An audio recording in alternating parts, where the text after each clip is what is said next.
அவரோட இளமை காலம்ன்றது ரொம்ப ரொம்ப கஷ்டமான ஒரு விஷயம். ஏன்னா அவருக்கு 2 வயதோ 3 வயது இருக்கும்போதே அவங்க அம்மா இறந்து போயிடுறாங்க. அம்மா இல்லாமல் வளர்வது அப்படிங்கிறதோட வலி அப்படி வளர்ந்தவங்களுக்கு தான் தெரியும். இப்போ ஒரு 17 வயது 18 வயது இளைஞனாக அங்கேருந்து கிளம்பி அம்ரிஸ்டருக்கு அவங்க குடும்பம் சேரும்போது தங்கிறதுக்கு இடத்துக்கு என்ன பண்ணியிருப்பாங்க? கொஞ்சம் பணம் உண்டு அவங்கள்ட்ட. ரொம்ப அதுக்காக ஏழ்மையான குடும்பம்னு சொல்ல முடியாது. அப்போ கூட என்ன நடந்திருக்கும்? அங்கே இருந்த சொத்துக்களை எல்லாத்தையும் விட்டுட்டு தான் வந்திருக்கணும். பெட்ரோல் வாங்குறதுக்கு காசு இல்லை அப்படின்னு சொல்லலாம். பெட்ரோலியம் இறக்குமதி பண்ணணும்னா அதுக்கு அந்நிய செலாவணி வேணும், டாலர் வேணும், கையில் பணம் கிடையாது. அவ்வளோ கஷ்டத்தில் இருக்கும்போது ஐஎம்எஃப்ல கடன் வாங்கி திரும்ப இதை பூரா சரி பண்ணுவோம் அப்படின்னு சொல்கிறாங்க. அப்போ தான் அவர் கொண்டு வந்த கொள்கை தான் பொருளாதார தாராளமயமாக்கல். ஆட்சிக்கு வராங்க. வரும்போது சோனியா அவர்கள் என்ன சொல்லிட்டாங்க? வேறு யாரும் வேணாம், மன்மோகன் சிங்கே பிரதமராக இருக்கட்டும் அப்படின்னா அவரையே பிரதமராக போடுறாங்க.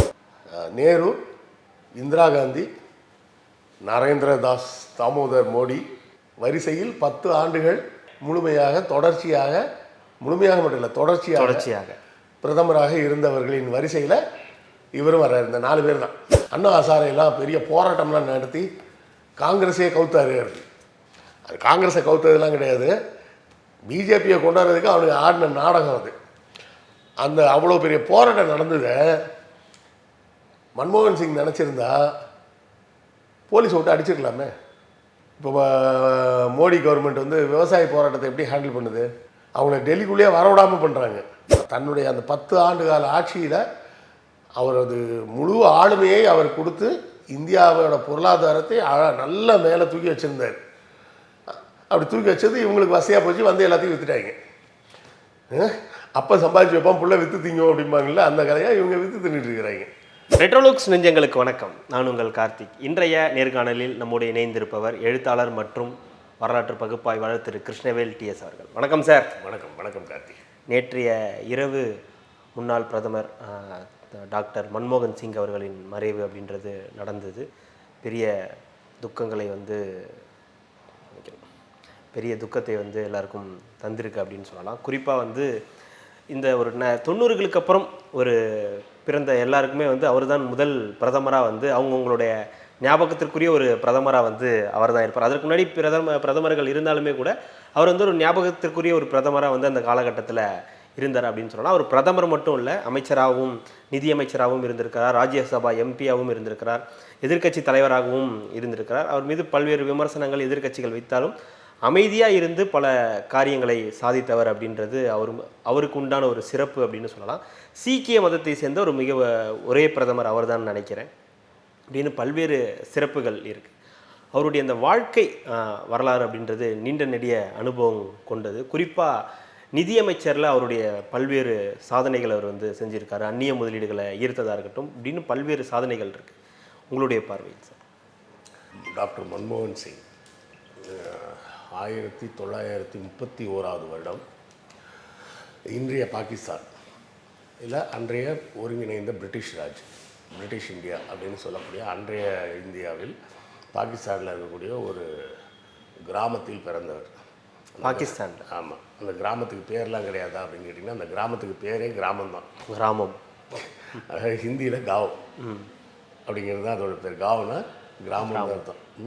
அது சில பேர் காவ் இல்லை காஹ் அப்படிம்பாங்க. அது அது பாகிஸ்தான் உச்சரிப்பில் அது காஹ் அப்படிங்கிறது. பொதுவாக அந்த ஊருக்கு பேரே கிராமன்றது தான் அவர் பிறந்த கிராமத்தோட பேர். அங்கே பிறந்து அங்கேயே படித்து வளர்கிறாரு.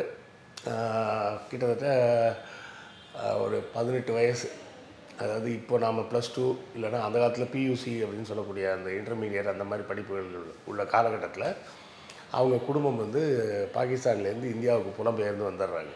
இந்தியாவே எங்களுக்கு வேணும், பாகிஸ்தானில் இருக்க வேண்டாம் அப்படின்னு. ஏன்னா 47 பார்ட்டிஷன் வரும்போது அங்கேருந்து பிரிஞ்சு வராங்க. மன்மோகன் சிங்கோட வாழ்க்கையை இளைய தலைமுறை எப்படி பார்க்கணும் அப்படின்னு சொன்னால், என்னுடைய கருத்து என்னென்னா, படிப்பு ஒருவனை எந்த அளவுக்கு மேலே கொண்டு போக முடியும் அப்படிங்கிறதுக்கான நேரடி சாட்சி இந்தியாவில் 2 பேர் தான். ஒருத்தர் அம்பேத்கர், இன்னொருத்தர் மன்மோகன் சிங்.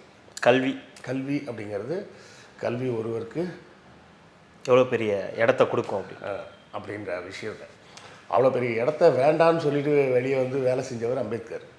ஆனால் அந்த இடத்த பயன்படுத்தி வேலை செஞ்சவர் மன்மோகன் சிங் அப்படின்னு சொல்லலாம். அவரோட இளமை காலம்ன்றது ரொம்ப ரொம்ப கஷ்டமான ஒரு விஷயம். ஏன்னா அவருக்கு 2 வயதோ 3 வயது இருக்கும்போதே அவங்க அம்மா இறந்து போயிடுறாங்க. அம்மா இல்லாமல் வளர்வது அப்படிங்கிறதோட வலி வந்து அப்படி வளர்ந்தவங்களுக்கு தான் தெரியும். சரியா? அதை வந்து எங்கள் அப்பா அடிக்கடி சொல்லுவார். ஏன்னா எங்கள் அப்பாவுக்கும் 1.5 வயசு இருக்கும்போதே அவங்க அம்மா இறந்துட்டாங்க. இதுபோல் எத்தனையோ பேர் வந்து தாயார் இல்லாமல் வளர்ந்துருப்பாங்க. இப்போ உள்ள தலைமுறையில் ரொம்ப கம்மி. ஏன்னா இப்போ வந்து அந்த குழந்தை பிறந்த கொஞ்ச காலத்தில் தாயார் இறந்து போகுது அப்படின்ற அந்த மார்ட்டாலிட்டி ரேட்டுன்றது வந்து தமிழ்நாட்டிலலாம் ரொம்ப குறைஞ்சிருச்சு இன்னும். ஆனால் இன்னும் வட இந்தியாவில் இருக்குது. அப்படி ஒரு கடினமான ஒரு சூழலில் தான் வந்தவர். பாட்டி தான் வளர்த்துருக்குறாங்க, ப்ளஸ் சொந்தக்காரங்க வீட்டில் தான் தங்கி வளர்ந்துருக்கிறாரு. அதோடு யோசிச்சு பாருங்கள், இப்போ நீங்கள் உங்கள் சொந்த ஊரில் இருக்கும்போது அங்கேயே ஏதாவது வீடு இருக்கும், ஏதாவது ஒன்று இருக்கும். ஒன்றும் இல்லைனாலும் ஒரு குடிசை வீடுனா கூட சொந்த வீடாக இருக்கும், சொந்த குடிசையாக இருக்கும். ஆனால் இங்கே புலம்பெயர்ந்து வேறு ஒரு ஊருக்கு வந்தீங்கன்னா என்ன ஆகும்? தங்குற இடத்துலேருந்து எல்லாமே பார்க்கணும். அப்போ ஒரு 17 வயது 18 வயது இளைஞனாக அங்கேருந்து கிளம்பி அம்ரிஸ்டருக்கு அவங்க குடும்பம் வந்து சேரும்போது தங்குறதுக்கு இடத்துக்கு என்ன பண்ணியிருப்பாங்க? கொஞ்சம் பணம் உண்டு அவங்கள்ட்ட, ரொம்ப அதுக்காக ஏழ்மையான குடும்பம்னு சொல்ல முடியாது. அப்போ கூட என்ன நடந்திருக்கும்? அங்கே இருந்த சொத்துக்களை எல்லாத்தையும் விட்டுட்டு தான் வந்திருக்கணும்.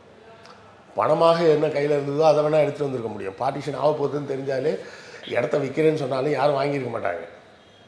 கரெக்டாக? அது அங்கே மட்டும் இல்லை, இங்கே இந்தியாவிலேருந்து புலம்பெயர்ந்து போன இஸ்லாமியர்களுக்கும் அதுதான் விஷயமே. இவர் மட்டும் இல்லை, நம்ம அத்வானி இருக்கார்ல, எல்கே அத்வானி, அவரும் அங்கேருந்து வந்தவர் தான். வாஜ்பாய் பாகிஸ்தான்லேருந்து வந்தவர் தான். சொல்லப்போனால் பாகிஸ்தானை உருவாக்கிய முகமது அலி ஜின்னா இருக்கார், அவர் பம்பாயை சேர்ந்தவர். அவர் பிறந்து வளர்ந்ததெல்லாம் பாம்பே. ஆனால் அவர் அங்கே போகிறாரு. ஸோ அந்த பார்ட்டிஷன் வந்து பல பேரை வந்து பல இடங்களுக்கு தூக்கி அடித்தது அப்படின்றதையும் சொல்லலாம். அப்போது அந்த சூழலில் இருந்து வந்தவர் எப்படி அதாவது நான் எதுக்கு சொல்கிறேன்னா, சில பேர் வந்து சொன்னாங்க எனக்கு சூழல் சரியில்லை சார் அதனால் படிக்க முடியல அப்படிம்பாங்க. இதை விட ஒரு சூழல் வேணுமா? அம்பேத்கருக்கு இருந்த சூழலை விட உங்களுக்கு எல்லாம் என்ன கேடு? ஸோ படிக்கணும்னு முடிவு பண்ணால் நீங்கள் படிக்கலாம். அம்பேத்கருக்கு ஸ்கூலுக்குள்ளே விட மாட்டாங்க, அந்த சூழலில் இருந்து அவர் படித்தார். ஊருக்குள்ளேயே விட மாட்டாங்க, ஸ்கூலில் இல்லை ஊருக்குள்ளேயே விட மாட்டாங்க. இவருக்கு அம்மா கிடையாது, இருந்த ஊரை விட்டு வேறு ஊருக்கு வந்தாச்சு, தங்கிறதுக்கு இடத்துலேருந்து எல்லாம் பிரச்சனை. இதுக்கு நடுவில் உட்காந்து அவர் எப்படியோ படித்து பட்டம் வாங்கி அதன் பிறகு ஸ்காலர்ஷிப் மூலமாக கேம்பிரிட்ஜ் போயிடுறாரு. லண்டன் கேம்பிரிட்ஜில் போய் படிக்கிறாரு. அங்கே இப்போ ப்ராஜெக்ட் ஆடம்னு சொல்லிட்டு ஒரு அவார்டு, அந்த அவார்டெலாம் வாங்குறாரு. அதாவது அந்த அவார்டுனா அந்த அகாடமிக் இயரில் ரொம்ப பெஸ்ட்டாக பண்ணுறவங்க அப்படின்றவங்களுக்கு தான் அந்த அவார்டு கிடைக்கும். அந்த அவார்டே வாங்குறாரு. மறுபடியும் இந்தியா வர்றாரு. இந்தியா வந்து ஒரு பல்கலைக்கழகத்தில் கொஞ்ச நாள் வேலை பார்க்குறாரு. மறுபடியும் அவருக்கு இன்னொரு ஸ்காலர்ஷிப் கிடச்சி இந்த முறை ஆக்ஸ்ஃபோர்டுக்கு போகிறாரு. ஆக்ஸ்ஃபோர்டில் முடித்த உடனே ஐநா சபையில் அவரை வேலைக்கு கூப்பிட்றாங்க. ஐநா சபையில்? ஆமாம். அது வந்து 62 முதல் 66 நினைக்கிறேன், 66லேருந்து 69 வரை ஒரு 3 வருஷம் ஐநா சபையில் வேலை பார்க்குறாரு. அதன் பிறகு 71ல் இந்தியாவுக்கு கூப்பிட்றாங்க. இந்தியாவுக்கு கூப்பிட்டு நம்ம நிதித்துறை இருக்குல்ல அதோட கன்சல்டண்ட்டாக உள்ளே கூப்பிட்றாங்க. ஸோ அங்கே ஒரு 76 வரை அதில் கன்சல்டண்ட்டாக இருக்கிறாரு. அதன் பிறகு மறுபடியும் கல்லூரிக்கு போகிறாரு. பிறகு ரிசர்வ் பேங்க்குக்கு கவர்னராக போடுறாங்க. இதெல்லாம் ஏன் சொல்கிறேன்னா, அவ்வளோ மோசமான சூழலிருந்து வந்தவர் அந்த கல்வி அவரை எங்கெல்லாம் கொண்டு போயிருப்பாருங்க. அவரே நினச்சி பார்த்துருப்பாரா, அந்த 18 வயசில் அமிர்த்சர் வந்து சேர்ந்தப்போ நாம் வந்து இந்தியாவோட ரிசர்வ் பேங்க்குக்கு நம்ம தான் கவர்னர் ஆகும் அப்படின்னு நினச்சிருப்பாரா? ஆனால் அந்த கல்வி வந்து உங்களை எங்கே வேணால் கொண்டு போய் நிப்பாட்ட முடியும் அப்படின்றது இந்த உதாரணத்துலேருந்து இளைய தலைமுறையினர் புரிஞ்சுக்கணுன்ற சொல்லி. ஸோ ரிசர்வ் பேங்க் கவர்னர் ஒன்று இந்த கல்வி, ஆமாம், அவரை வந்து இவ்வளோ தூரத்துக்கு கொண்டு போய், இன்னொன்று பொறுமைன்னு ஒன்று இருக்கு இல்லையா? இல்லை, கல்வி வந்துருச்சுனாலே அந்த பொறுமை வந்துடும். புரியுதுங்களா? ஏன்னா ஒரு இப்போ இருக்கக்கூடிய எல்லாருக்குமே வந்து இப்படி பண்ணணும், ஒரு 2-3 வருஷத்தில் நம்ம வந்து ஒரு பெரிய இடத்துக்கு போயிடணும் அப்படின்ற ஒரு இடத்துல இருந்து ஒன்று அவர் வந்து அந்த கல்வியை இப்போ முடிக்கிறதுக்கே நமக்கு இவ்வளோ நாள் ஆகுது இல்லை, அப்போ ஆட்டோமேட்டிக்காக அந்த பொறுமை வந்துடுது. நிறைய பேர் என்கிட்ட கேட்பாங்க, சார் நான் வேலை பார்க்குறது ஒரு பிபிஓவில் சார், நான் படித்தது பிஎஸ்சி கெமிஸ்ட்ரி சார், அந்த கெமிஸ்ட்ரிக்கும் இதுக்கும் என்ன சார் சம்மந்தம்? அப்படின்னு கேட்பாங்க. அடிக்கடி சொல்லக்கூடிய வார்த்தை இதுதான். என்னென்னா, மேபி இது ரிப்பீட்டாக கூட இருக்கலாம், இருந்தாலும் புதிய பார்வையாளர்களுக்கு செய்தியாக இருக்கட்டும். உங்களுக்கு 18 வயசு ஆகும்போது பள்ளி படிப்பை முடிச்சிடுறீங்க பெரும்பாலும். சில பேர் 17லேயே முடிச்சுடுவாங்க. பெரும்பாலும் 17லேருந்து 18க்குள்ளே உள்ள வயசில் நீங்கள் பள்ளி படிப்பை முடிச்சிடுறீங்க. முடித்த உடனே அரசாங்கம் என்ன சொல்லுது? உங்களுக்கு ஒரு லைசன்ஸ் கொடுக்குது, ஓட்டர் ஐடி கொடுக்குது, இந்தியாவை யார் ஆளணும்னு நீங்கள் தேர்ந்தெடுக்கலான்னு உங்களுக்கு ரைட்ஸ் கொடுக்குறாங்க, எந்த வாகனத்தை நீங்கள் ஓட்டிகிட்டு போகலாம் அப்படின்னு உங்களுக்கு அனுமதி கொடுக்குறாங்க. அது வேறு நீங்கள் வங்கியில் கணக்கு வச்சுருந்தீங்கன்னா கூட அப்பா அம்மா பேரில் தான் அந்த கணக்கு இருக்கும், ஜாயிண்ட் அக்கௌண்ட்டாக தான் இருக்கும். ஆமாம். 18 வயசு ஆனவுடனே உங்களுக்கு பர்சனலாக நீங்களே பயன்படுத்தக்கூடிய வங்கி கணக்காக மாறுது. அதாவது முழு அடல்ட்டாக நீங்கள் மாறிட்டீங்க. அந்த முழு அடல்ட்டாக மாறினதுக்கு அப்புறம் நீங்கள் யார் பேச்சையும் கேட்கணுன்னு அவசியம் கிடையாது. கரெக்டாக? இவ்வளோ லிபர்ட்டி இருக்கக்கூடிய காலகட்டத்தில் ஒருத்தன் இல்லை ஒருத்தின்னு வச்சுக்கிங்க, ஒரு 3 வருஷம் டெய்லி ஒரு இடத்துக்கு போகிறான். காலையில் 9 மணிலேருந்து சாயங்காலம் 5 மணி நேரம் அந்த இடத்துல உட்காந்துருக்கான். அவங்க சொல்கிற வேலையெல்லாம் கேட்குறான், அவங்க சொன்ன அசைன்மெண்ட்டெல்லாம் திரும்ப செய்கிறான். அதை 3 வருஷம் அவன் கரெக்டாக செஞ்சான் அப்படின்னு சொல்லி ஒரு சர்டிஃபிகேட் ஒன்று வாங்கிட்டு வந்திருக்கான்னா, இவன் நம்ம கம்பெனியில் வேலைக்கு சேர்த்தா நம்ம கம்பெனியோட சட்டத்திட்டங்களுக்கு உட்பட்டு ஒழுங்காக வேலை செய்வான் அப்படின்ற ஒரு நம்பிக்கை. புரியுதுங்களா? இதை நீங்கள் பிஜி பண்ணியிருந்தீங்கன்னு வச்சுங்க, 3 வருஷமே கஷ்டம், 5 வருஷம் பண்ணியிருக்கானா, சூப்பர்ப்பா. அதுக்கு மேலே பிஹெச்டிலாம் வேறு பண்ணியிருக்கானா, அடப்பாவி கிட்டத்தட்ட 10 வருஷம் உட்காந்து படிச்சிருக்கானா, அப்போ இவன்ட்ட எதுவுமே கேட்க வேணாம், கம்பெனியவே அவன் கையில் கொடுத்துடலாம் அப்படின்ற நம்பிக்கை வந்து, அதாவது உடனே வந்துடுவாங்க, போய் ஒரு கம்பெனியில் தான் வேலை செய்யணுமா நோட்டணுமா அப்படிம்பாங்க. நான் படித்தா தான் ஒரு கம்பெனியில் வேலைக்கு அப்ளிகேஷனே போட முடியும்.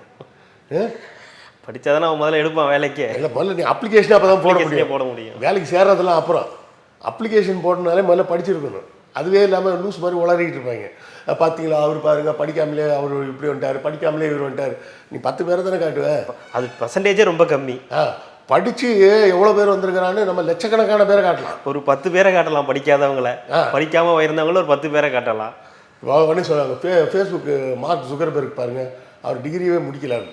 அவர் டிகிரி முடிக்கிறதுக்குள்ளேயே அவரோட ஃபேஸ்புக்கில் வந்து 1 மில்லியன் சப்ஸ்கிரைபர் வந்துட்டாங்களா, அதனால் அவர் போயிட்டார்.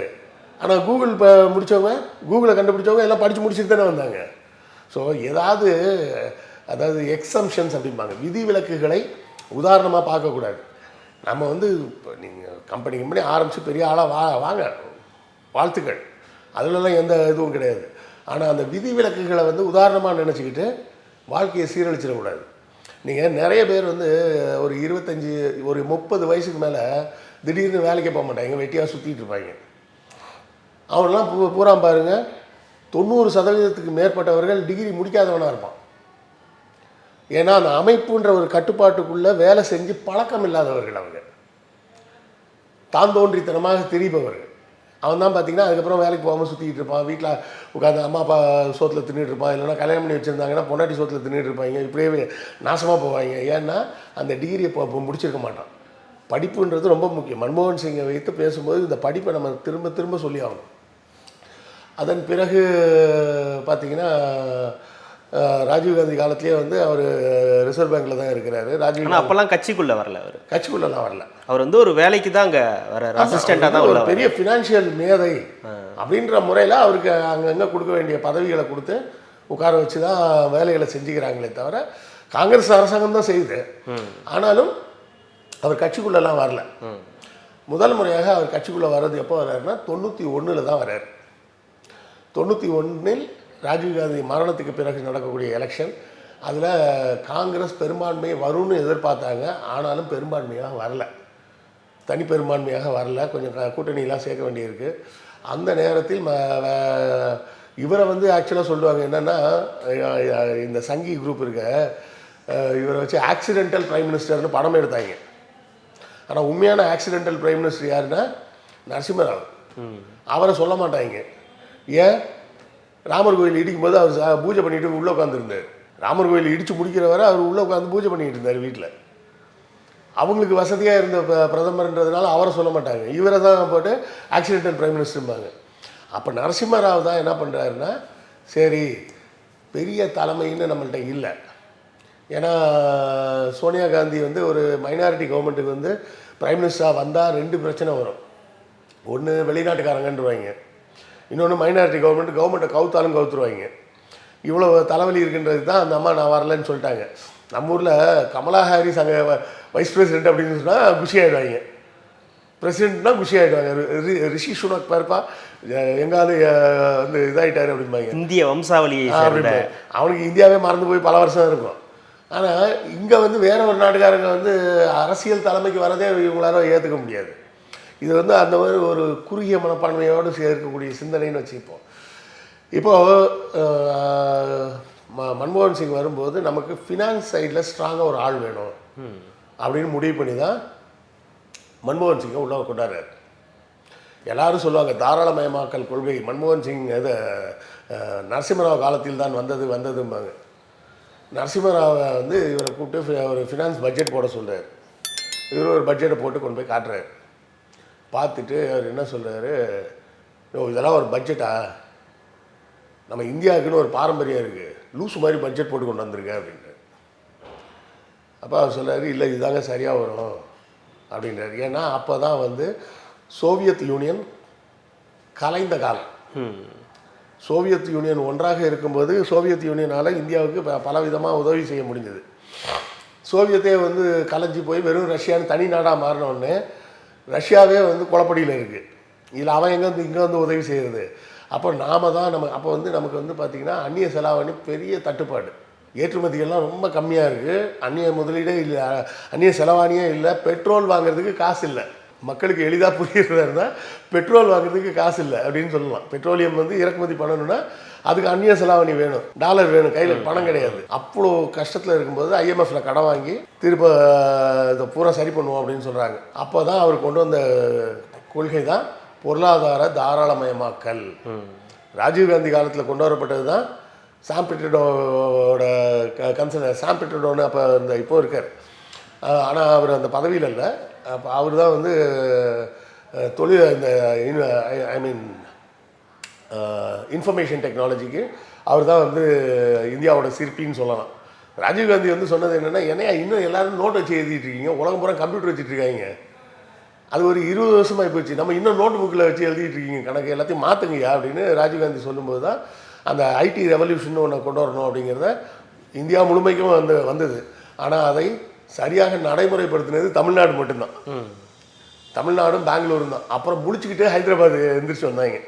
ஹைதராபாத் லாஸ்ட்டாக 3ஆவதாக வந்தது. அதுக்கு மேலே இடம் பத்தலை, அதுக்குள்ளே எல்லாம் ஃபில் பண்ணிட்டாங்க இவங்க 3 பேருமே அப்படின்ற மாதிரி ஆனதுனால வேறு எங்கேயுமே பெருசாக ஐடியில் செக்டார்னு ஒன்று உருவாகவே இல்லை.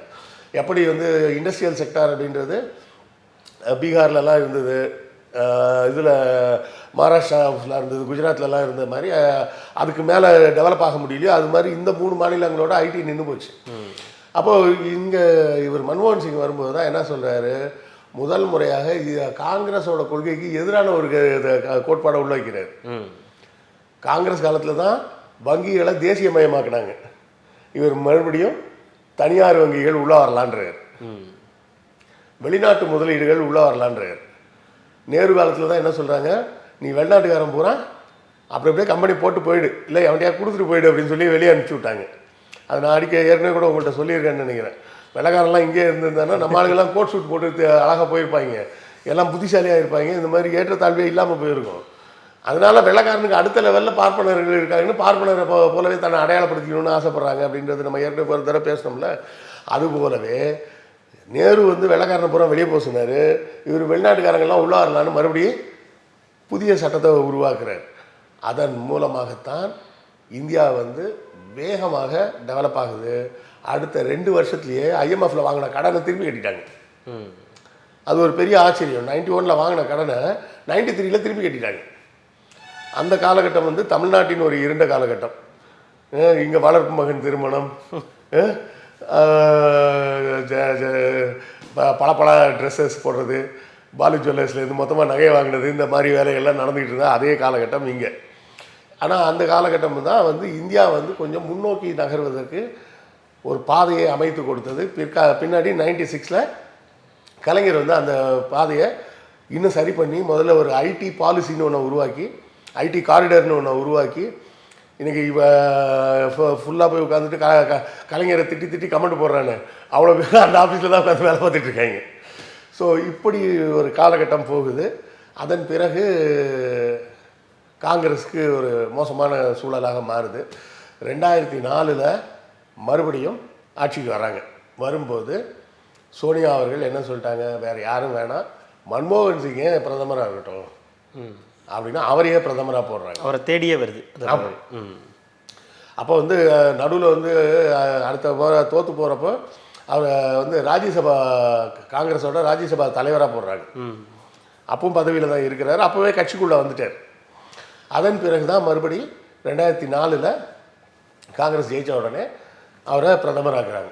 அவருக்கு இன்னொரு சிறப்பு என்னென்னா, நேரு, இந்திரா காந்தி, நரேந்திர தாஸ் தாமோதர் மோடி வரிசையில் 10 ஆண்டுகள் முழுமையாக தொடர்ச்சியாக, முழுமையாக மட்டும் இல்லை தொடர்ச்சியாக பிரதமராக இருந்தவர்களின் வரிசையில் இவரும் வர்றார். இந்த 4 பேர் தான். அதான் இந்த 4வது ஆள் மட்டும் கொஞ்சம் சொல்ல வேண்டி இருக்கு அப்படின்னு சொல்ல வேண்டியிருக்கு.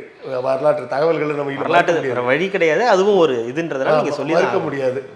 2004 முதல் 2014 வரை ஏற்பட்ட வளர்ச்சிகளை பூரா பின்னாடி 2014 2024 வரை இவர் காலி பண்ணிக்கிட்டு இருக்கிறார். ஏன்னா அந்த 2004 2014 வரை பார்த்தீங்கன்னா இந்தியாவின் பொருளாதாரம் மிகப்பெரிய அளவில் வளர்ந்தது. அதில் மாற்று கருத்தே கிடையாது. அதாவது 2010 நான்லாம் ஒரு கம்பெனியில் ஒர்க் பண்ணிகிட்டு இருக்கும்போது 2010 என்னோடய சேலரி எவ்வளோன்னு கேட்டிங்கன்னா 1 லட்ச ரூபா. சரியா? 2015 அந்த கம்பெனி இழுத்து மூட்டாங்க. அதுதான் நடந்தது. 2015 அந்த கம்பெனியுமே மூடிட்டாங்க. அந்த அளவுக்கு பொருளாதாரம் அந்த ஒரே வருஷத்தில் சீரழிஞ்சு போச்சு இந்தியாவோட பொருளாதாரம். ஏன்னா அது ஒரு விளம்பரத்துறையில் இருந்த நிறுவனம். நான் 2011 தான் நான் அங்கேருந்து வெளியே தனியாக ஒரு கம்பெனி ஆரம்பித்து நான் தனியாக அப்புறம் ஒரு 10 வருஷம் நடத்திட்டு இருந்தேன். அப்புறம் கொரோனாவோட நானும் இழுத்து மூடிட்டு எழுத்தாளராக மாறிட்டேன்னு வச்சுக்கிங்க.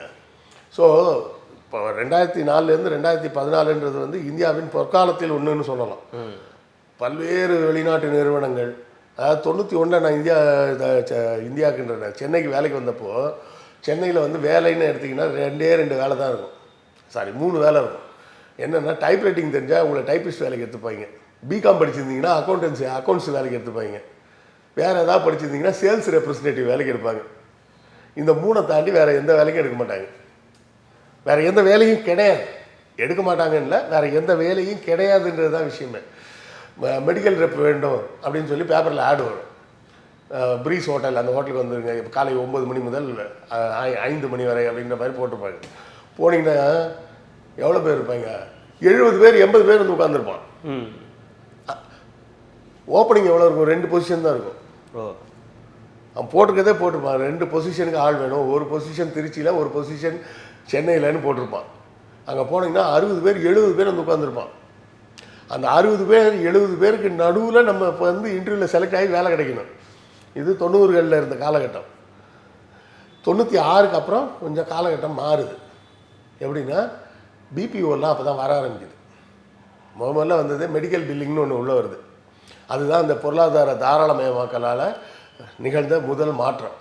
மெடிக்கல் பில்லிங்னு ஒன்று வருது. மெடிக்கல் பில்லிங்னா அங்கே அமெரிக்காவில் டாக்டருக்கு கொடுத்த ட்ரீட்மெண்ட்டுக்கு அங்கெல்லாம் ரிப்போர்ட்டு கொடுத்தாகணும். டீட்டெயிலாக ரிப்போர்ட் கொடுக்கணும். இந்த பேஷண்ட் இப்படி வந்தார், அவருக்கு இப்படி இருந்தது, நான் அவருக்கு இப்படி ட்ரீட்மெண்ட் கொடுத்தேன் அப்படின்னு ரிப்போர்ட் எழுதி கொடுத்தாகணும் ஒவ்வொரு பேஷண்ட்டுக்கும். ஸோ அதுக்கு என்ன பண்ணுவாங்கன்னா அங்கே அந்த டாக்டர் அதை வாயால் பேசிடுவார். அந்த ஆடியோவை மட்டும் இங்கே அனுப்பிச்சி விடுவாங்க. அதை பார்த்து இவங்க டைப் அடித்து அனுப்பணுன்ற ஒரு புது வேலை ஒன்று வருது. அதை தொடர்ந்து அடுத்தால பிபிஓ வருது. அதுக்கப்புறம் சாஃப்ட்வேர் கம்பெனிஸ் வருது. அதுக்கப்புறம் நிறைய வேலை வாய்ப்புகள் வருது. அப்புறம் சென்னையில் ஏகப்பட்ட கார் கம்பெனிஸ் வருது. அதுக்கப்புறம் ஏகப்பட்ட பேர் உள்ளே வராங்க. சென்னையில் இவ்வளோ வாடகையெல்லாம் ஜாஸ்தியாக ஆகிறதுக்கு காரணமே இது ஐடி டெவலப்மெண்ட்டு தான். நான் இப்போ இருக்கக்கூடிய வீடு 15,000 ரூபா வாடகைண்ணா, டபுள் பெட்ரூம். 2006 அதோட வாடகை எவ்வளோ தெரியுங்களா? 3,500 ரூபா. நான் அதே வீட்டில் தான் இன்னும் இருக்கிறேன். 18 வருஷமாக அங்கே தான் இருக்கேன். 3,500 ரூபாய்க்கு அவர் கொஞ்சம் கொஞ்சமாக 500 ஏற்றி 15,000 கொடுத்துட்ருக்கேன்னு வைங்களேன். அப்போ இந்த பொருளாதார வளர்ச்சியெலாம் எதுலேருந்து வருது அப்படின்னா அதுக்கு முழு காரணம் மன்மோகன் சிங் தான். நிறைய பேர் என்ன சொல்லுவாங்கன்னா, மன்மோகன் சிங் காலத்தில் தான் பார்த்திங்கன்னா அண்ணா ஹசாரேலாம் பெரிய போராட்டம்லாம் நடத்தி காங்கிரஸே கவுத்தாரு. அது காங்கிரஸை கவுத்ததெல்லாம் கிடையாது. பிஜேபியை கொண்டாடுறதுக்கு அவனுக்கு ஆடின நாடகம் அது. அந்த அவ்வளோ பெரிய போராட்டம் நடந்ததை மன்மோகன் சிங் நினச்சிருந்தா போலீஸ் விட்டு அடிச்சிருக்கலாமே. இப்போ மோடி கவர்மெண்ட் வந்து விவசாய போராட்டத்தை எப்படி ஹேண்டில் பண்ணுது? அவங்கள டெல்லிக்குள்ளேயே வரவிடாமல் பண்ணுறாங்க. அப்போ அதே பவர் தானே இவர்கிட்டையும் இருந்தது. இவர் நினச்சிருந்தா அதை செஞ்சுருக்கலாமே. அந்த பிரச்சனையும் இருந்துச்சு இல்லையா? பவர் இல்லைன்றதே ஒரு பிரச்சனையாக இருந்தது இல்லையா? பவர் இல்லைன்றது இல்லை, அது வந்து ஜனநாயகம். இதை வந்து என்னென்னா ஒருத்தரோட பெருந்தன்மையை வந்து வீக்னஸாக பார்க்கறது, ஒருத்தரோட பெருந்தன்மையான நடவடிக்கையை வீக்னஸாக பார்க்கறது.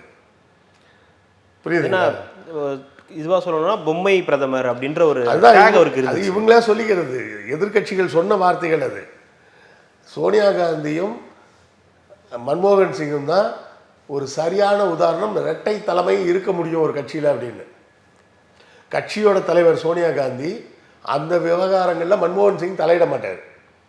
ஆட்சியின் தலைவர் மன்மோகன் சிங் அந்த விவகாரங்களில் சோனியா காந்தி தலையிட மாட்டார். இப்படி இவங்க ரெண்டு பேருமே இண்டிபெண்ட்டாகவே வேலை செய்ய முடிஞ்சது அப்படிங்கிறது தான் வந்து வரலாற்றில் மிக முக்கியமான செய்தி. வழக்கமாக எல்லா கட்சியிலையும் எப்படி இருக்குன்னா கட்சி தலைவரே தான் பிரதமராகவும் இருப்பார், பிரதமரே தான் கட்சி தலைவராகவும் இருப்பார். ஆனால் இவங்க ரெண்டு பேரும் தனித்தனியாகவே இயங்க முடியும் அப்படின்ற ஒரு விஷயத்தை செஞ்சு காமிச்சவங்க அவங்க. நான் சொல்கிறது ஜனநாயகத்தின் முழு உதாரணமே வந்து அண்ணா ஹசாரே போராட்டத்தை அவர் அனுமதிச்சது. புரியுதுங்களா? அவர் ஏன் இப்போ மோடி அதான் அவரே சொன்னிருந்தார் ஒரு தடவை, ஸ்ட்ராங் நீங்கள் வீக் பிஎம்னு சொல்கிறாங்களே அப்படின்னா. அப்போ அலகாபாத் தெருக்களில் ஆயிரக்கணக்கான மக்களை அடித்து ஓட விட்டு கொல்வது தான் பலம் மிக்க பிரதமர்னு அர்த்தம்னா அந்த பலம் எனக்கு தேவையில்லை அப்படின்னாரு. அந்த பலம் எனக்கு தேவையில்லை அப்படின்னாரு. பார்லிமெண்ட்டில் கூட நிறைய பேசியிருக்காரு. ஸோ முக்கிய விஷயமே என்னென்னா ஒருத்தருடைய பெருந்தன்மையை பலவீனமாக பார்க்கறது. இப்போது நான் வந்து இந்த பக்கமாக வர்றேன், டக்குன்னு உள்ளே வந்துட்டு என்ன கார்த்தி எப்படி இருக்கீங்க, நல்லா இருக்கு, சரி வந்ததே வந்துட்டு ஒரு இன்டர்வியூ பண்ணுமா அப்படின்னா நீங்கள் சரி அப்படின்னு சொன்னீங்கன்னா அதுக்கு பேர் நீங்கள் ஏமாந்துட்டீங்கன்னு அர்த்தமா? சரி சார் வந்ததே வந்தார், ஒரு இன்டர்வியூ தான் பண்ணிவிடுவேன் அப்படின்னு பெருந்தன்மையை எடுத்துக்கிறது. ஒரு பெருந்தன்மையாக ஒருத்தர் ஒரு காரியத்தை செய்கிறத ஏமாளித்தனம்னு சில பேர் நினச்சிக்கிறாங்க. அப்போ அந்த பெருந்தன்மைக்கும் ஏமாளித்தனத்துக்கும் உள்ள வித்தியாசம் என்னன்றதை புரியாமல் பேசுகிறவங்க தான் உண்மையான முட்டாள்கள்னு அர்த்தம். இவர் வந்து ஒரு பெருந்தன்மையாக எல்லா கட்சியிலையுமே எல்லா கட்சிக்காரங்க கூடயும் அரவணைச்சு தான் போனார். யார் எந்த கருத்து சொன்னாலும் ஒன்றும் இல்லை, அண்ணா ஹசாரே சொல்லும்போது சரி பண்ணுவோம், அந்த லோக்பால் மசோதா கொண்டு வருவோன்னு தான் சொன்னார்.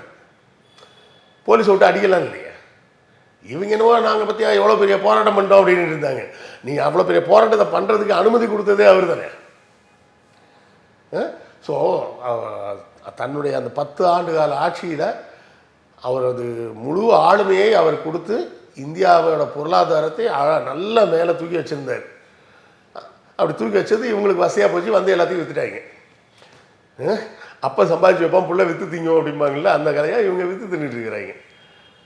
விற்று திங்கிறது மட்டும் இல்லாமல் அப்பாவுக்கு ஒன்றும் தெரியாதுன்னு வேற பேசிகிட்டு இருக்காங்க. ஆனால் அவருடைய இந்த காலத்துலேயுமே கூட அவருடைய அந்த சக்கர நாற்காலியில் வர காலகட்டத்திலையும் கூட வந்து பார்லிமெண்ட்டில் அவருடைய அட்டண்டன்ஸ்ன்றதை அது அவர் வந்து வேலை செய்கிறவருங்க. வேலை செய்கிறவங்க வேலை செஞ்சுக்கிட்டே தான் இருப்பாங்க. இந்த நடைமுறை சார், இந்த ஒரு சீக்கியர் அப்படின்ற ஒரு இதில் அவர் தான் முதல் பிரதமர் அப்படின்னும் போது இந்த நடைமுறைகள் எப்படி இருக்கும்? அவருக்கான அந்த இறுதி சடங்குகள்ன்றது எதுவும் அதை பற்றி எனக்கு சரியான விவரங்கள் தெரியல. ஓகே, ஏன்னா ரத்தன் டாட்டாவுக்கு ஒரு விதமாக அது வந்து அவங்க வந்து பார்சி முறைப்படி, இவங்க சீக்கியர்களுக்கு சீக்கிய மத முறைப்படி தான் அடக்கம் பண்ணுவாங்களா இருக்கும்.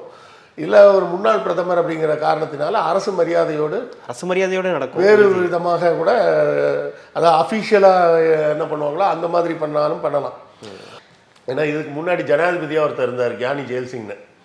அவருக்கு வந்து சீக்கிய மத முறைப்படி நடந்ததாக ஞாபகம் இல்லை. அவருக்கு வந்து அரசு முறைப்படி தான் தகனம் பண்ணாங்க. ஸோ இவருக்கும் அது போலவே செய்யலாம்.